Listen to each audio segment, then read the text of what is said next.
Hi foodies, when last you had a nice red curry hadful? This is those X layers from the farm. I got one here, so let's get started. So I give it a good wash. I got it all roasted nice, washed with lime and lemon and all of that. So I want to marinate it in the same pot that I'm going to be boiling it in. In goes some regular curry powder, some hing this is a softener, some lime ginger juice in here to give some extra flavors in there. And I'm going to add my green herbs, bandanya, podina, the whole 9 yards in there. Some salt to taste. Give it a good mix now. I'm going to let it marinate in the same pot because I want to give it a boil. So I'm going to let it sit for about 1 hour in the pot and then we're going to start our boiling. So now let me add some peppers, a piece of ginger, some hot peppers, my dry lime. And I have this bay leaf I want to drop in there. The dry lime, I just drop it in. And let's put the water in there now. I have some podina plant here by the window. I want to put a couple leaves of the podina in there. It's fresh and nice. And now onto the pot there on the fire. Let it boil for a good 45 minutes. So this looks good now. It's not still very tender. It needs to still cook some more. So use that same pot. Let's infuse our spices and some curry leaf. I'm using black mustard seed, cumin, and some methi.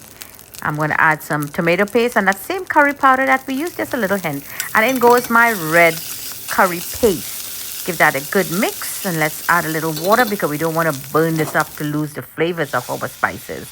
A little bit of water in there, about a quarter cup, and let it boil and infuse and let everybody let their lovely flavors out in that pot. Now all we see is oil. In goes some chicken base and some salt and let that fry very nicely. Only oil at the top. Now you're going to add that boiled chicken. Yep. Sometimes you call it a murga, but this is an X layer. So it fried really nicely in its own sauce. I want to add just a little bit of water, as you can see from the same broth it boiling. And I want to put it on very low simmer so the meat will pull all its lovely flavors in there before it start doing that, the general boiling of it. Now this looks good. You see, all you see in there is oil. I want this to cook nicely in that oil. This is why I only put a little bit. So this way your chicken will pull all the lovely flavors that what you made here. This is the taste here. So now in goes the rest of the oil, the rest of the water, the broth. And we're going to soften the chicken now, and this will take a good 20 minutes. Cover it up on medium-low heat.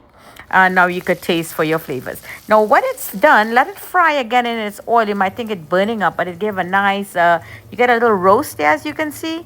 You get a roast flavor, like a smoky flavor with all those lovely spices and herbs that we infuse into this. Simple and easy to do it. Jenny's Walk, always bringing great flavors to the table, giving you lots of new ideas in making your simple old same old dish. Just try some different flavors and there you go. Now add back some of that oil that's in the bottom of the pot. This will going to infuse back into your meat while you enjoy. Jenny's Walk. Enjoy.